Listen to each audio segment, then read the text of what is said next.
कि अच्छा है, देश की राजनीति में बदलाव बड़ा पैमाने पर आना चाहिए और दिल्ली उसका एक हब है। और हमने यहाँ पे दिल्ली के अंदर जो राजनीति देखी है उसकी देश को ज़रूरत है और उसी के लिए हम देख रहे हैं जैसे आम आदमी पार्टी पिछले 10 साल से यहाँ पे काम कर रही है और बाकी पॉलिटिकल पार्टीज़ अलग अलग देश के अलग अलग राज्यों के अंदर हैं, उनका भी काम बोलेगा। और हमारा दिल्ली की राजधानी, दिल्ली तो राजधानी है, यहाँ पर भी हमारा काम बोलता है। उसकी तर्ज पर हम चुनाव लड़ रहे हैं। जिस तर्ज पर आज प्रेस कॉन्फ्रेंस हुई, भाजपा अपना काम नहीं गिना पा रही है, इसलिए आज हमने वो उनके जो सारे मैनिफेस्टो थे आज हमने वो दिखा दिए, जनता को, मीडिया को दिखाया। वो तो अपना काम खुद दिखा नहीं पा रहे, एक दूसरे पे इल्जामात लगा रहे हैं। देश के अलग और अंदर और भी ऐसे राज्य हैं जहां पर इन लोगों की सरकार है, चाहे कांग्रेस की बात करो या भाजपा की बात करो, वही तो इस वक्त अखाड़े में। लेकिन वो अपने राज्यों की बात क्यों नहीं करेंगे, वहां पर ये चीज़ें क्यों नहीं करेंगे? जैसे बीजेपी आज बता रही है हम ऐसा करेंगे, उनका तो हमने बता दिया पिछले 10 साल में उन लोगों ने क्या करा है। 2 चुनाव हुए अभी तक जो है आम आदमी पार्टी के, जिसमें से 62 और 67 सीटें ली आज तक। तो अभी आपकी क्या उम्मीद है कि इस बार दिल्ली में जो है कितनी सीटें? देखिए, मैं तो चाहूंगा अगर काम की राजनीति होगी, धर्म को छोड़ के काम पे बात होगी, इस देश की बेहतरी की बात होगी, तो मैं तो ज़्यादा की उम्मीद करूंगा। 67 अगर एक बार हुए हैं तो यकीनन 70 भी हो सकती हैं। ये दिल्ली के आवाम पे डिपेंड करता है कि दिल्ली की आवाम क्या चाहती है। और मैं दिल्ली की आवाम को बताना चाहूँगा, ये दिल्ली का वो इलाका है जहाँ के लिए पूरे देश की नजरें रहती है। ये खाली दिल्ली के एक आम आदमी की बात नहीं हो रही है, दिल्ली के चुनाव पे नजरें पूरे देश की है। और जिस तर्ज पे दिल्ली चलेगा उसी तर्ज पे देश की राजनीति भी चलेगी। कहीं ना कहीं लोग नाराज भी दिख रहे हैं क्योंकि सड़कों की हालत खराब है, किसी इलाके में बिजली नहीं है, किसी इलाके में और कुछ परेशानियां हैं। गरीब लोग जो हैं, एक तरफ से तो आप पानी, बिजली और सब चीजें सुविधा दे रही है, लेकिन दूसरी तरफ से ये चीजें जो सामने आ रही है। देखिए, कुछ जगहों पे हो सकता है, लेकिन मैं जिस जम्मू कश्मीर से आता हूँ उस जम्मू कश्मीर के अंदर सबसे ज़्यादा बिजली की पैदावार होती है। वहाँ पर हम आज भी जूझ रहे हैं। लेकिन जब मैं 2014 में दिल्ली में आया था तो बिजली की कटौती यहाँ पर भी थी,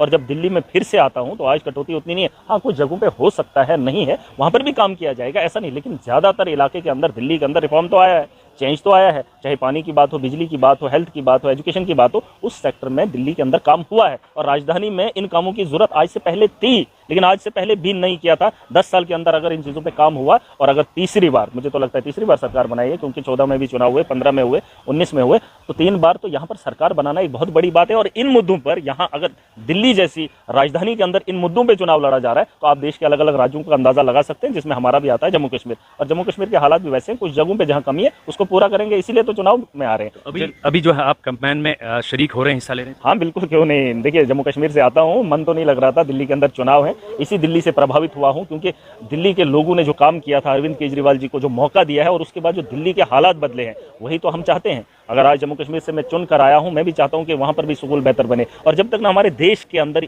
इन चीज़ों में क्रांति आएगी, इन चीज़ों में बदलाव आएगा, हमारा देश आगे नहीं बढ़ेगा। इनके तो झूठे वादे हैं, धर्म को बेचकर राजनीति करेंगे, और ये खुद को धर्म में आते ही नहीं, ये धर्म को मानते ही नहीं है, लेकिन मुफ्त में इनको बिक रहा है। हम तो फिर भी बिजली की बात करते हैं, हम एजुकेशन की बात करते हैं, ये तो धर्म की बात करते हैं। ये आसानी से ना धर्म वहां पर भी ले ही रहे हैं, जहां पर ये कुछ भी धर्म की बात करते हैं ना, वहां पे भी आवाम से वसूली कर रहे हैं। हम तो आवाम को दे रहे हैं, ये तो कभी दिए ही नहीं है, बस लेने का काम कर रहे हैं और धर्म के नाम पर धंधा चला रहे हैं। इस धंधे को रोका है दिल्ली की आवाम ने, और मुझे पूरी उम्मीद है 2025 में एक ऐसा इतिहास जड़ेगी जो आज तक देश के लोगों ने अभी देखा नहीं होगा, और ये इतिहास पूरे मुल्क के लिए बेहतरी की और हमें लग रहा है कि कांटे का मुकाबला होगा कई सारी सीटों पे, जैसे कि केजरीवाल की जो सीट है जहां पर वो खुद लड़ रहे हैं, कांग्रेस के जो, देखिए कांग्रेस की बात नहीं है, देखिए कांग्रेस की बात नहीं है, इनकी अलग अलग राज्य, मैंने आपको पहले ही कहा हम एक हिंदुस्तान मुल्क में रह रहे हैं, और दिल्ली जो है यहाँ पर यूनियन टेरिटरी है और ये राजधानी है।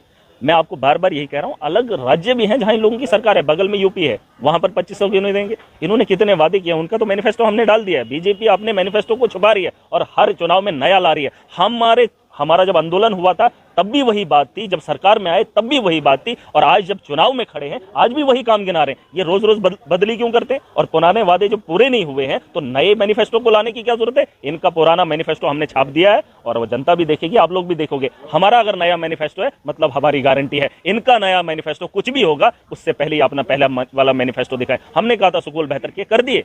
आपको अगर शौक है, मीडिया को शौक है, चले जाए दिल्ली के स्कूल देख ले। हमने बताया था हम हेल्थ में बेहतरी लाएंगे, लाई हमने हेल्थ का इंफ्रास्ट्रक्चर बेहतर किया। इन्होंने बोला था 15 लाख, जिस पर 2014 का चुनाव जीता, कहाँ है 15 लाख? इनने कहा था 2 करोड़ नौकरियां देंगे, कहाँ है? क्या ये सवाल आप इनसे नहीं पूछेंगे? हमने जो वादा किया पूरा किया। इस बार हम कह रहे हैं 2100 देंगे, अब इन्होंने वहां पे और ज्यादा बढ़ा के 400 रुपया बढ़ा के 2500 कर दिया। इनकी बात पे कौन यकीन करेगा? किताब आपने दिखाई, पन्ने जिसके खाली थे, और हम समझ रहे थे कि इसके बाद जो लिखा होगा कुछ, तो इसका ये क्या दर्शाता है? ये मोदी जी पढ़ा रहा है, और ये मोदी जी की पढ़ाई हुई किताब है। आपको क्या उसमें नहीं दिखा कुछ? वो खाली नहीं है। मोदी जी का अगर उनके चश्मे से देखेंगे तो सब दिखेगा, क्योंकि उसी तर्ज पे देश के अंदर राजनीति हुई है, और वो किताब खाली नहीं है। वरना तो फिर मोदी के वादे खाली हैं, फिर 10 साल के काम उनके खाली है। या तो ये बता दो ना उन्होंने अपना काम नहीं किया, वो खाली किताब नहीं है, उसके पन्ने सफेद नहीं है, बस देखने की जरूरत है। जब आप बारीकी से उस किताब के अंदर घुसोगे या उसे खोलोगे पढ़ोगे तो आपको उनकी उपलब्धियां उसमें इस दिखेंगी। चीज को जो कमियां रही हैं आपके सरकार में, यहाँ पर जो दिल्ली में सरकार है उनकी कमियां रही है, गरीबों के साथ, आम लोगों के साथ जो भी चीजें रही है बाकी, देखिए उस पर काम नहीं करेंगे ना, अब जो काम बचा है तो वो तो करना ही है। आप अगर एक मकान बना रहे हैं, उसमें किसी छत के कोने में अगर थोड़ी सी कोई छेद होगी तो उसको ठीक करने के लिए तो वक्त चाहिए, आपको तो मौका मिलेगा। अब आप बोलेंगे मकान हमने बनाया है, थोड़ी सी कहीं पे ऊंच नीच होगी, पेंटिंग डेंटिंग का मामला होगा, उसमें रिपेयरमेंट होगा, मैं ये नहीं कह रहा हूँ, लेकिन पूरे मकान को तामीर करने के लिए हम नहीं कह रहे। हमने मकान तामीर किया, पिछले 10 साल में हमने काम किया, जो छोटी छोटी चीजें हैं उस पर काम करेंगे। ऐसा नहीं है अगर आपने मकान बना लिया, 4 दीवारी करना बाकी होगा या नीचे फर्श जो बिछाना बाकी होगा, कहीं पे बेड की जरूरत, मकान में छोटी छोटी चीजें हैं उनको हम सॉर्ट आउट करेंगे, उसके लिए काम करेंगे। मैसेज रहेगा, दिल्ली की आवाम पे भरोसा है, एक उम्मीद है, यहाँ पर एक पढ़ा लिखा तबका है, देश के अलग अलग जगहों से लोग यहाँ पर बैठे हैं। इन्होंने 2015 में करके दिखाया, 19 में करके दिखाया, और दिल्ली के हालात बदलते हुए हमें जज्बा मिला, हमें मौका मिला। अब देश की राजनीति बदलनी चाहिए। ठीक है, अब देखेंगे, वक्त का इंतजार कीजिए और मुझे पूरी